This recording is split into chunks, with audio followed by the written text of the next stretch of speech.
Hey Patreon supporters.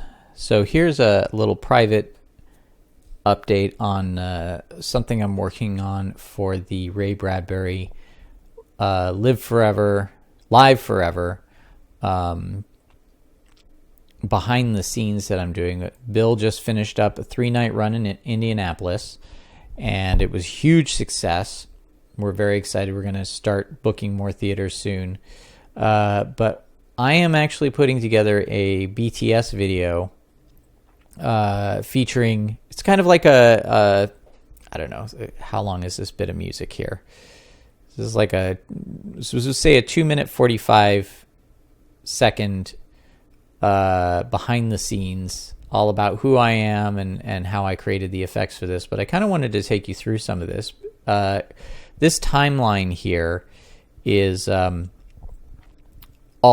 not all, but a bunch of clips of behind the scenes footage I took while creating the prehistoric jungle for the A Sound of Thunder segment, which is where the term the butterfly effect came from, where these prehistoric, and there's spoilers here, but if you're a Ray Bradbury fan, it's essentially about some hunters who travel back in time to kill a T-Rex.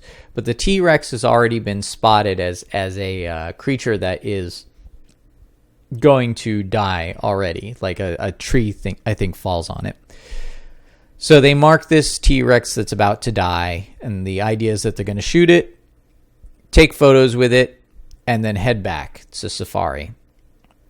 But there's this floating path that they must stay on, because if they step on anything and disrupt, the tiniest thing, they could change time.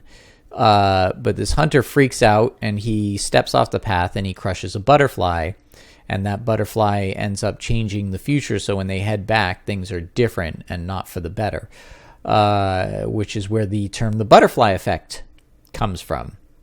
Originally, that was a Ray Bradbury thing. So anyway, so I had to create a prehistoric jungle, and I did not want to do it green screen or CGI. So I put together, let's see, this is not scrubbing very well. These are kind of Dr. Seuss-like trees made of cardboard tubes that I hot glued together. And let's see, there's the path. Now you can see here, let's head back to the path. Let's play this. The path is a forced perspective gag. So you can see that, let's see, let's wind it back a little bit again.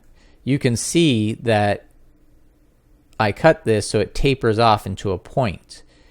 But if you shoot it from a certain angle, it looks like it's going off into the distance. It's, not a very convincing illusion here, because it's just context counts. But we start painting things up. This was a lot of fun to do. Spray paint the path, roll up. There's another thing. I made trees using rolled bubble wrap and latex, which is usually a technique that I use for tentacles on monsters. But in this case, we wanted to, I thought the texture's the same. This is bubble wrap. This is like those mats you put down underneath couches and tables on hardwood floors so they don't slide around. And I also had some drawer linings because they had some great textures. Here's me kind of testing the setup with a light against. Now, the idea is that I didn't want a green screen. I wanted to do backlighting. Oh, this was fun here. This is a technique that I learned from Studio ADI, which is to use like tile caulking. And if you kind of dab it against something, it solidifies, it makes spikes.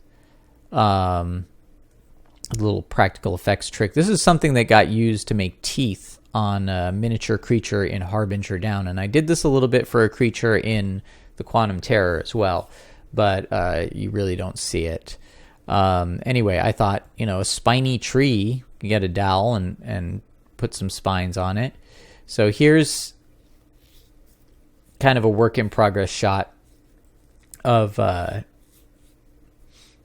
what it looks like. You see I grabbed some sticks from outside, sort of thing. And there's you can kind of see it back here. There's a plant. There's an actual real plant. So this is, you can see with the backlighting. So it's already starting to look cool at this point, you know. But let me scrub ahead here. You can get an idea of the backlighting. And I really need to edit this down. When you see the final clip, there's the drawer lining. When you see the final video, it's not just going to be this. It's going to be other aspects of the project, which I'll do some videos for you guys too. So here we go. Now this is the fun part here. Instead of a green screen, like I said, I didn't want to do a green screen for this effect. I hung a piece of white paper and I backlit it. And then I started painting trees in the back. So when you backlight them and kind of overexpose it, it looks like silhouettes of trees in the fog. And you can kind of see that here.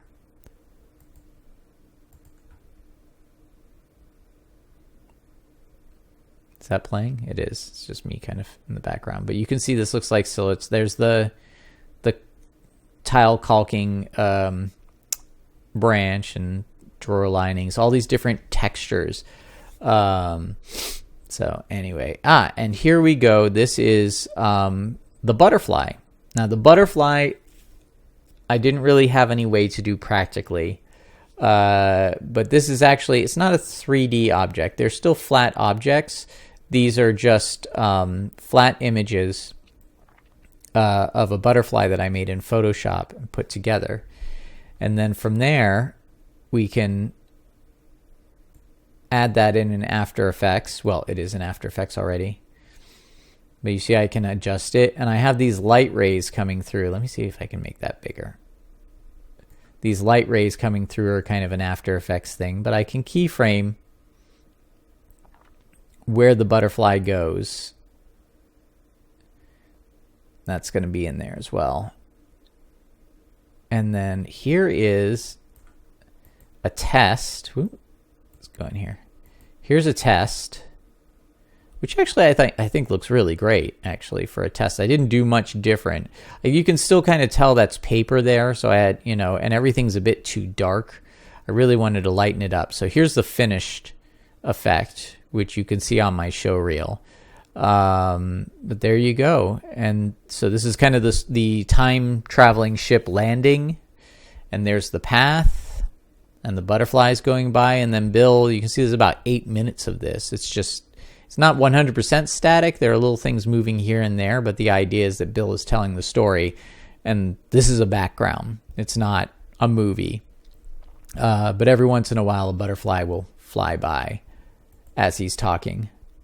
So there you have it. And then it gets darker as the T-Rex comes in. So that's how this was created. Now there's more to come on this. Like I said, I'm going to do an actual, like, nicely professionally edited video about creating this that isn't just me talking as I scrubbed through it, which I'm going to use as a kind of a promotional show reel, but you guys will get to see it first as Patreon supporters.